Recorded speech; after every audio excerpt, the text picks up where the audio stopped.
The low hum of the airport was a strange mixture of hurried footsteps, muffled announcements, and the clinking of luggage wheels on polished tile. Beneath the endless fluorescent lights, people rushed with the kind of urgency that only airports seem to summon. Families arguing over boarding passes, businessmen checking phones for last-minute emails, and children dragging stuffed animals across the floor. Among them moved a woman who drew almost no attention at first glance. Her name was Maya Richardson. She walked quietly, her steps steady, wearing a simple charcoal gray dress that fell just below her knees.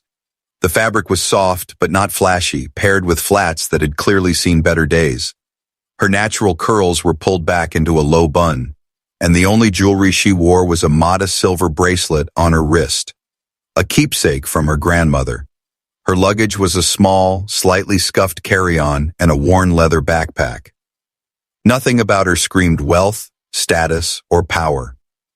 She looked like an ordinary woman traveling alone, blending easily into the crowd, and that was exactly how Maya liked it. What no one in that airport could have guessed was that the woman they ignored, dismissed, or perhaps judged with a passing glance was one of the most powerful business leaders in the country. Maya was the CEO and majority shareholder of Horizon Airways, a global airline worth billions. But she had built her life and her company on a single principle: never flaunt what you have. Her journey from growing up in a poor neighborhood where she often skipped meals to help her mother to becoming a leader in aviation had been paved with humility, determination, and grit. She never forgot where she came from, and she never wanted to lose the ability to walk unnoticed through a crowd. Today, however, her humility was about to be tested in ways she hadn't expected. She had booked a first-class seat on her airline's flagship flight from New York to Los Angeles. It wasn't about luxury. She often flew economy when she traveled incognito, but this trip was different. She had back-to-back board meetings, and the extra space would give her a chance to rest and prepare. Besides, she wanted to experience firsthand how first-class passengers were treated, something she believed every executive should do to understand the reality of their service. Maya approached the gate, her ticket in hand. The line for first class was short, just a handful of people. Most were dressed in expensive suits or designer dresses, carrying luggage that gleamed with brand logos. She noticed a tall man in a navy blue suit with a Rolex flashing on his wrist. Beside him was a woman draped in silk, diamonds glittering around her neck. They glanced at her briefly and then exchanged looks, the kind of subtle smirks people shared when they thought someone didn't belong. Maya ignored them. She had been ignored, judged, and underestimated her whole life. It no longer stung, at least not as much.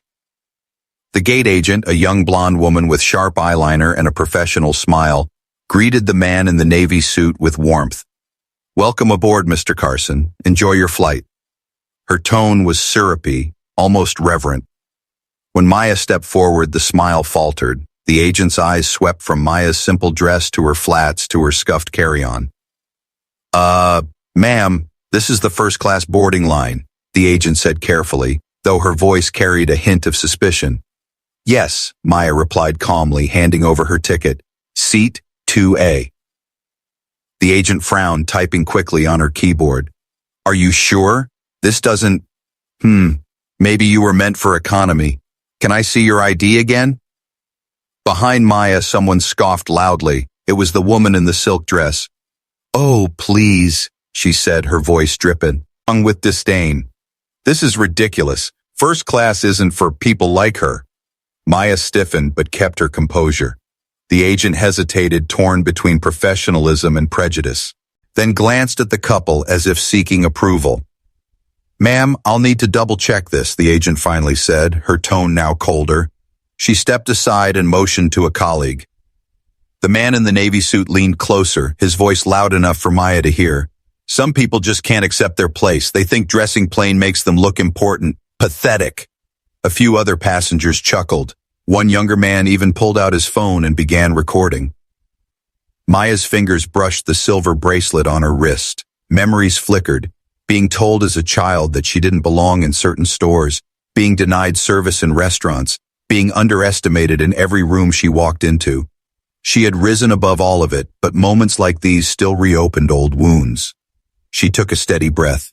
The gate agent returned, holding her tablet like a weapon. "There must be some mistake," she said briskly. "Seat 2A is reserved for VIP guests. I'll have to reassign you." "I assure you there's no mistake," Maya replied, her voice firm but calm. "This is my seat." But the agent wasn't listening. She waved for security. "Please escort this passenger back to economy." A murmur of approval rippled through the first-class line. Some passengers smirked, others openly laughed. One woman whispered loudly, "Finally! I was starting to think they'd let anyone up there." Two uniformed security officers approached. "Ma'am, we'll need you to step aside." Maya's heart pounded, but she stood tall. She had a choice. Reveal who she was and shut this down instantly, or stay silent and see just how far their prejudice would go. For now, she chose silence. She wanted to see the truth unmasked. The officers guided her gently but firmly toward the economy line. The humiliation was sharp, each step echoing louder than the last. She could hear laughter behind her, the couple in silk and navy, making jokes about wannabes. Phones were raised, capturing her shame as if it were entertainment. In that moment, Maya felt two things at once: the sting of being judged yet again, and the burning resolve that this would not end here. She was not just another passenger, she was the woman who owned the airline, and soon, every person on that flight would realize the weight of their mistake. But for now, she walked quietly, carrying her worn backpack, her head high even as her dignity was stripped in front of strangers. The storm was only beginning. The economy cabin was already buzzing when Maya stepped in. Crying children, restless teenagers, and passengers stuffing oversized bags into overhead compartments created a symphony of chaos that contrasted sharply with the hushed, lavender-scented luxury of first class. Every eye seemed to follow her as she walked down the narrow aisle, guided by a flight attendant whose smirk gave away her satisfaction at seeing Maya put in her place. "Here you go, seat 32C, the attendant said pointedly, loud enough for nearby passengers to hear. "I'm sure this will be more appropriate." Snickers echoed around them. A businessman in a sharp gray suit muttered to his seatmate, "Some people just don't get it. You can't buy class." A younger woman busy scrolling on her phone didn't bother to lower her voice. "Can't believe she even tried. Embarrassing." Maya lowered her backpack to the floor and sat down calmly, though her fingers trembled slightly as she adjusted her seatbelt. The weight of humiliation pressed on her chest like an invisible hand, but she lifted her chin and forced herself to breathe. She had endured worse. Still, she could not shake the bitter irony. She had built this airline on the promise of dignity and respect for every passenger, no matter their background. Yet here she was, degraded on her own flight. Her phone buzzed softly. A message from her executive assistant lit the screen. "Board meeting confirmed at 4 p.m. in LA. Horizon expansion announcement. All directors attending." Maya's lips curled into the faintest smile. If only these passengers knew who they had just mocked. By tonight, the world's media would cover her words, her vision, her leadership. But for now, she remained invisible, and she would let the injustice unfold until the moment was right. Across the aisle, a teenage boy whispered, "Mom, why is everyone staring at that lady?" His mother leaned closer and replied, not bothering to hide her disdain, "Because she tried to sneak into first class. Don't ever be like that." The boy's wide eyes turned toward Maya. She met his gaze, her expression calm, almost gentle. He quickly looked away, confused. That fleeting exchange pierced her more than the laughter. She wasn't just fighting for herself, she was fighting for every child who might grow up believing they didn't belong in certain spaces because of the color of their skin or the simplicity of their appearance. As the flight attendants closed the overhead bins, the head attendant, Miranda, strode down the aisle. Her golden hair was pulled so tightly back it looked painful, and her smile was practiced but hollow. She stopped at Maya's row, her voice firm, her words designed for an audience. "Ma'am, just to be clear, we don't tolerate fraud. If you attempt to move to first class again, we'll have to involve law enforcement upon landing." Passengers nearby gasped and murmured. Phones were raised again. Someone whispered, "Wow, she's bold." Maya's jaw tightened, but her voice remained steady. "I never attempted fraud. I had a valid ticket. Seat 2A. Miranda gave a condescending chuckle. Of course you did. Then she turned sharply, heels clicking as she walked away. The humiliation stung, but Maya stayed silent. Not yet. The plane took off, engines roaring as the ground fell away beneath them. Maya closed her eyes, replaying her grandmother's words in her mind. Never lower yourself to their cruelty. Wait, the truth always comes to light. Hours passed, meal service began. Trays rattled down the aisle as passengers in first class received champagne and gourmet plates while economy got plastic cups and boxed meals. A few passengers shot glances at Maya, whispering cruel jokes under their breath. One man leaned over and said with mock sympathy, "Hey, maybe if you save up for a year, you'll get to taste the champagne too." Laughter rippled across the row. Maya smiled faintly, surprising him. Perhaps. Or maybe I already own the vineyard. He blinked, caught off guard, but before he could reply, the attendant snapped, "Sir, please don't disturb other passengers." The irony wasn't lost on Maya. As the flight neared cruising altitude, a commotion stirred in first class. Raised voices carried through the curtain. A wealthy passenger, Vanessa Reed, the woman in silk, was berating a young flight attendant over the temperature of her wine. "This is unacceptable. Do you know who I am?" Vanessa shrieked. The attendant stammered apologies. The scene grew louder, drawing chuckles and discomfort from those nearby. Maya listened quietly, her lips pressed into a thin line. She had heard that line, "Do you know who I am?" too many times in her career. She never used it herself, even though she had more right to than most. Minutes later, Miranda stormed down the aisle with flushed cheeks. She muttered something about entitled passengers before disappearing back into first class. Maya folded her hands in her lap. The storm was brewing, and she could feel it. Something was about to happen that would flip this entire flight upside down. For now, she waited. She waited as the plane cut through the sky, as the judgment and whispers circled her like vultures. She waited with the quiet strength of a woman who knew her truth. Because soon, very soon, the world, and this flight would learn exactly who Maya Richardson was. And when that moment came, every cruel laugh, every whisper, every sneer would collapse under the weight of regret. The hours in the air stretched on like an endless test of patience. Maya sat quietly in seat 32C, her posture graceful despite the cramped space, while the hum of conversation around her carried both malice and curiosity. Some passengers still whispered insults under their breath, unable to resist the cheap thrill of mocking someone they believed had been caught pretending.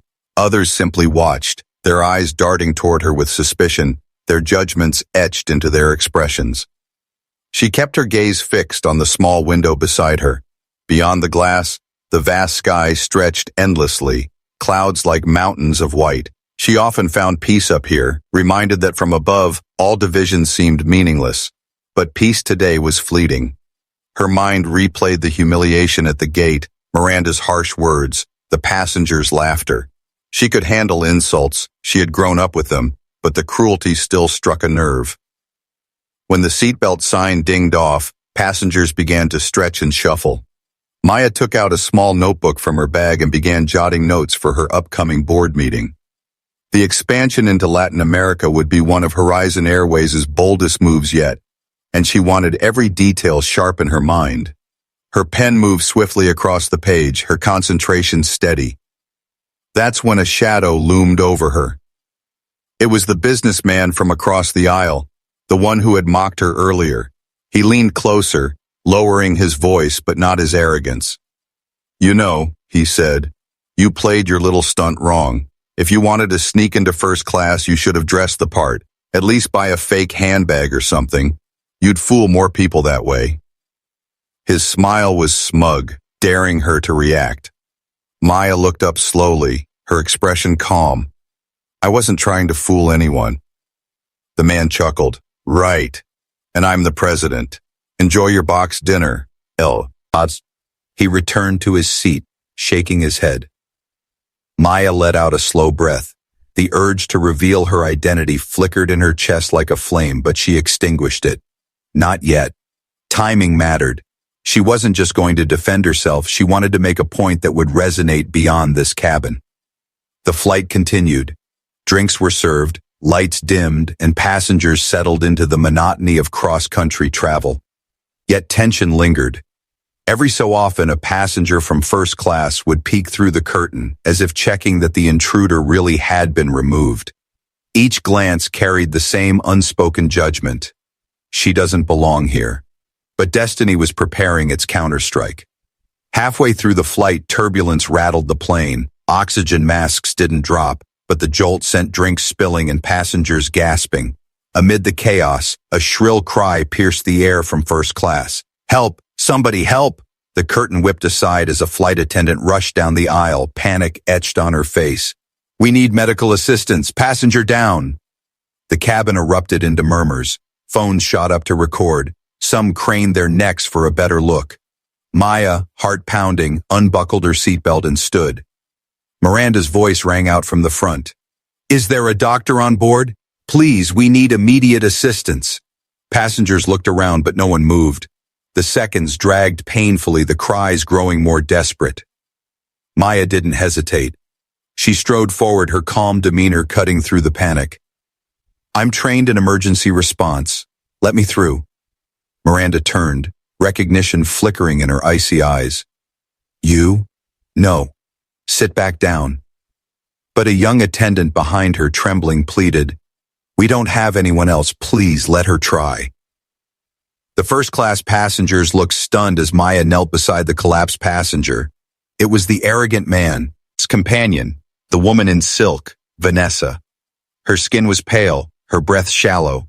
Maya quickly assessed, her voice steady and clear as she gave instructions to the attendants. And years ago, during her rise to leadership, she had taken advanced medical training courses for crisis management. Few knew about it, but Maya had always believed a leader must be prepared for every situation. "Water, cold cloth. And someone check her pulse here," she directed. Her confidence silenced doubts. Attendants scrambled to follow. Minutes ticked by like hours, but slowly Vanessa's breathing steadied. Her eyelids fluttered open. Relief swept through the cabin. A round of hesitant applause broke out, though many still looked bewildered that she, the woman they had mocked, had been the one to save the day. Miranda forced a tight smile. "Thank you, ma'am." But her tone was strained, reluctant. Maya simply nodded, then stood, brushing her hands on her dress. She caught the stunned expression of the businessman across the aisle. His arrogance had vanished, replaced by uneasy shame. She returned to seat 32C, her face calm, but her heart thundering. This was the beginning. Slowly, the walls of prejudice were cracking. As the plane settled once more into uneasy quiet, whispers spread like wildfire. Who is she? How did she know what to do? Phones captured her every move. Clips would soon spread beyond the cabin, across the internet.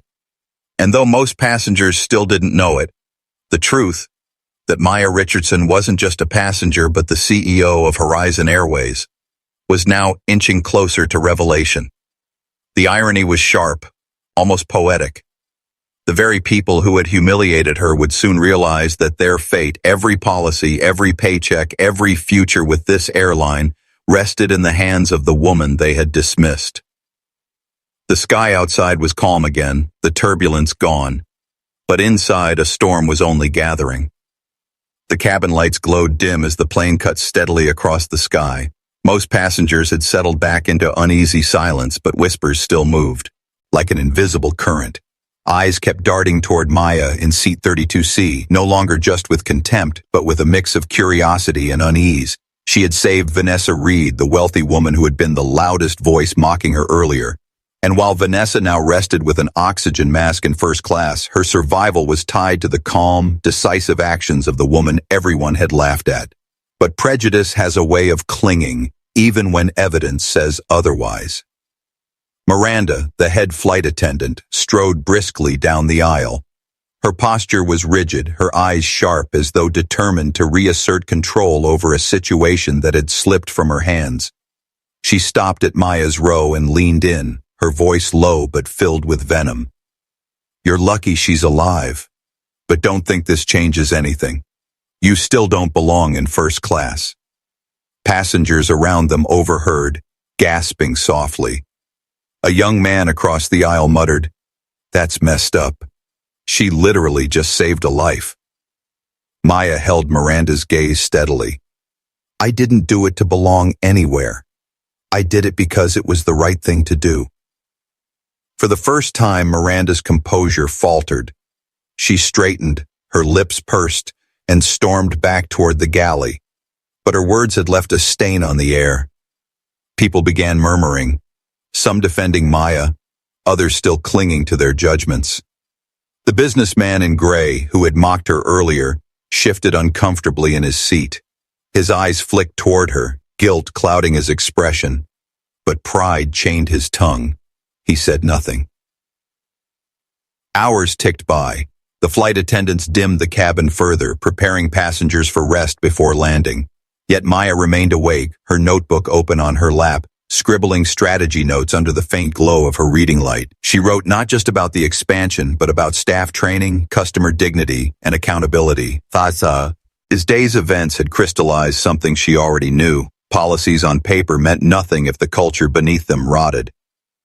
Suddenly, a different kind of commotion stirred. Near the front, two men in expensive suits were arguing with Miranda, their voices carried. "This service is a disgrace," one snapped. "My company spends millions flying Horizon, and this is how you treat us? Allowing random people to sneak into first class?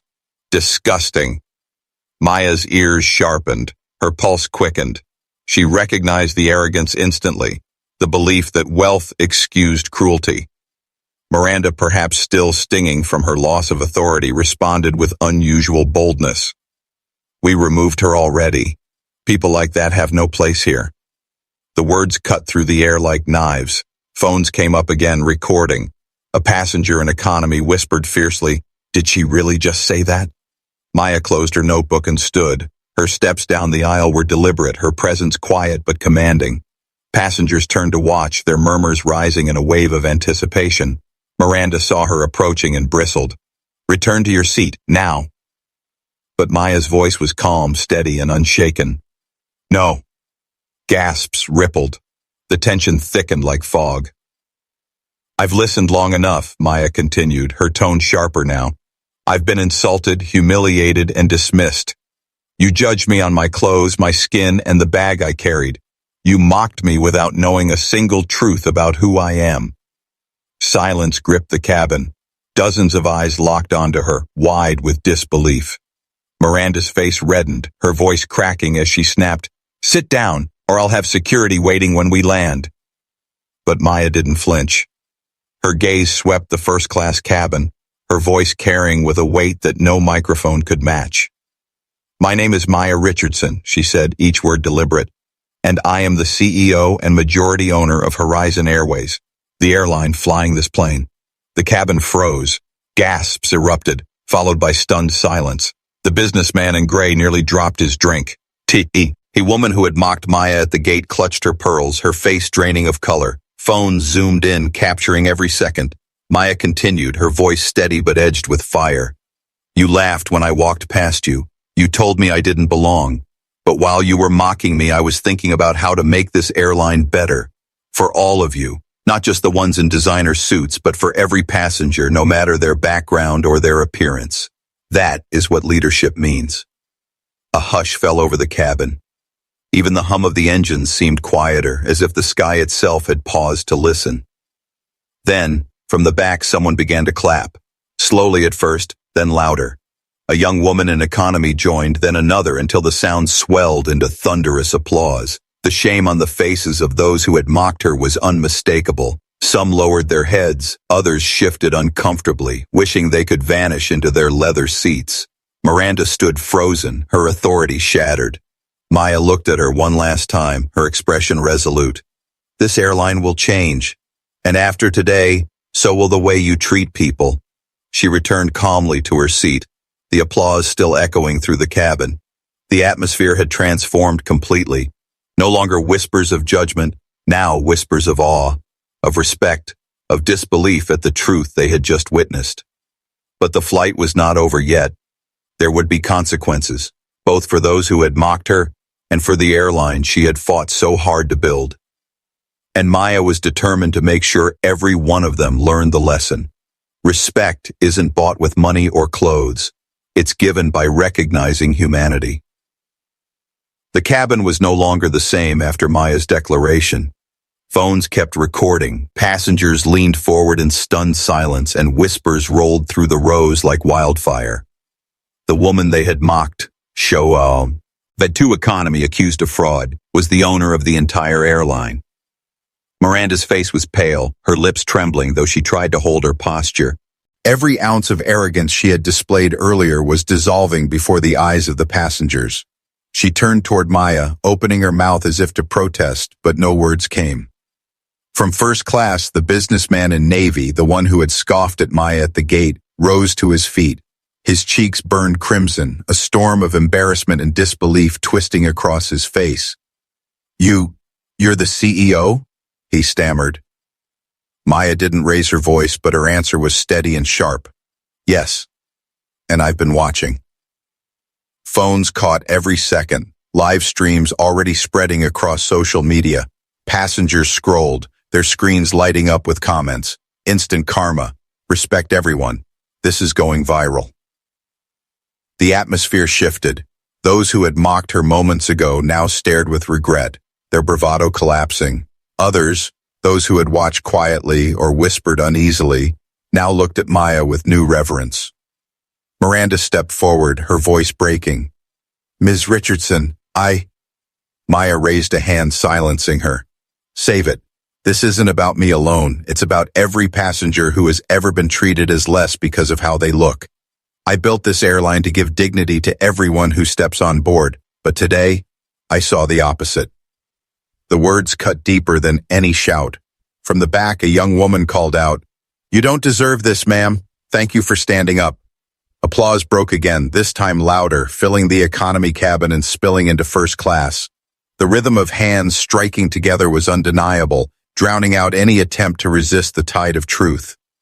The businessman in gray, who had sneered about buying class, stood shakily. His arrogance was gone, replaced by shame. "Ms. Richardson," he began, we didn't know."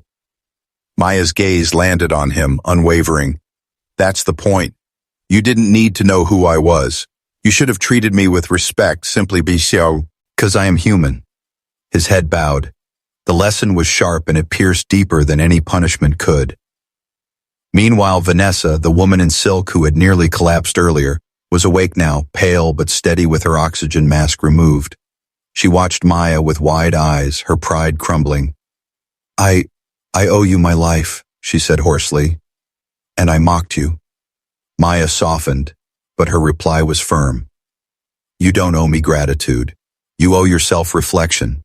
What you said to me is the same thing thousands hear every day. Maybe now you'll understand how heavy those words are." The entire cabin was silent again, heavy with the weight of the truth. Then Maya did something unexpected. She rose from her seat, walked calmly to the intercom phone, and with the quiet permission of a trembling flight attendant, she pressed the button. Her voice carried through every corner of the aircraft. "This is Maya Richardson, CEO of Horizon Airways. Many of you know me now, but I want you to listen carefully. Today, prejudice was on full display here. Prejudice that humiliates, wounds, and divides. And I will not allow it to continue under the banner of this airline. Every one of you deserves dignity when you step on board. Whether you wear silk or cotton, whether your shoes shine or scuff, whether your skin is pale or dark, it does not change your worth." The passengers sat frozen, listening. Her words were both an indictment and a promise. "When we land," she continued, "there will be accountability. Policies will change, training will change, and the people who mocked, humiliated, and belittled will answer for it, because Horizon Airways was not built to serve the privileged few, it was built to serve everyone." Applause thundered, shaking the cabin louder than turbulence ever could. Some passengers stood, clapping with tears in their eyes. Even those who had mocked her earlier found themselves caught between shame and awe, their arrogance crushed by the weight of her truth. Miranda's hands shook at her sides, her authority shattered. She tried once more to speak, but Maya's gaze stopped her cold. This time Miranda bowed her head. Maya hung up the intercom and returned to her seat. Passengers leaned in, some whispering thanks, others simply nodding in respect.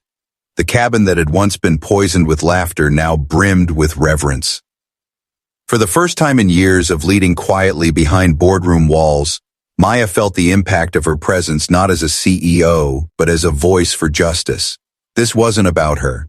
It was about the message that dignity is not a privilege, but a right. The plane pushed westward through the night, its engines steady, but inside, everyone knew they were part of something unforgettable. A story that would live long after the wheels touched down. The city lights of Los Angeles twinkled below as the plane began its descent. Passengers pressed their faces to the windows, but their minds weren't on the skyline. Every heart still carried the weight of what had unfolded in the sky. Prejudice exposed, arrogance shattered, and truth revealed. Maya sat quietly in seat 32C, her notebook closed now, her hands resting calmly on her lap. She had spoken her truth, and the echoes of her words still vibrated in the silence. Yet she knew the final chapter of this lesson was waiting on the ground. As the wheels touched down, a ripple of nervous energy passed through the cabin. The seatbelt light chimed off, and passengers stood, fumbling with bags and jackets. But unlike most flights, no one rushed to leave. They glanced nervously at Maya, unsure whether to speak or remain silent. Respect and shame wrestled in the air. Miranda approached slowly, her shoulders stiff, her voice small. "Ms. Richardson, Maya raised her hand gently, not in anger, but with firm grace. "We'll speak on the ground." The businessman in navy kept his eyes glued to the floor. Vanessa clutched her silk shawl a shield, her once proud posture now humbled. Even the passengers in economy, who had been only silent witnesses, lingered by their seats, unsure if they should offer apologies or gratitude. The door opened. The jet bridge waited. But instead of the usual impatient shuffle, the cabin seemed to hold its breath. At the gate stood a small, welcoming team, directors from Horizon Airways who had been waiting for their CEO. They froze when they saw her emerge not from first class but from the back of economy, walking with quiet dignity and a worn backpack slung over her shoulder. The sight alone told them everything. Passengers gasped. Phones clicked again. The image of Maya Richardson, CEO of Horizon, walking calmly out of economy class after being humiliated on her own airline, it was the kind of image destined to spread across headlines. She turned once more to the gathered passengers. Her voice was steady, warm, but resolute. "I hope today taught you something important, not about who I am, but about who you are when you think no one important is watching. Because the truth is, everyone is important, and you never know who you're speaking to." Her eyes lingered on Miranda, who could no longer meet her gaze. "Your uniform does not give you permission to belittle. Your role is to serve, not to judge. That changes today." Then she turned to Vanessa and the businessman. "And your wealth doesn't buy you the right to look down on others. Respect is not a currency, it is a choice. One you denied me, one I hope you will never deny anyone again." The silence was absolute, the shame was crushing, yet in that silence a spark of transformation flickered. Maya's director stepped forward. "Ms. Richardson, cars are waiting." But before she left, something unexpected happened. From the back of the crowd, a young boy's voice rang out, the same boy who had whispered to his mother about why people were staring. "Ma'am?" he called softly. Maya turned, her expression softening. "Thank you for showing me not to judge people. I won't forget." Maya smiled, her heart warming in a way no boardroom victory had ever managed. She crouched slightly, meeting his eyes. "That's all I ask. Remember that lesson and carry it with you." Tears glistened in the boy's eyes as his mother, cheeks red with shame, pulled him close. Maya rose, nodded to the crowd one last time, and walked calmly down the jet bridge. Each step was measured, not triumphant, but grounded, like a woman who had nothing to prove but everything to stand for. By morning, videos of the incident would dominate headlines. Black CEO humiliated on her own airline, passengers left speechless when truth revealed. Clips of her speech would flood social media, inspiring millions. Comment sections would roar with phrases like instant karma, respect everyone, and never judge by appearance. But Maya didn't care for the spotlight. What mattered was that change had been set in motion.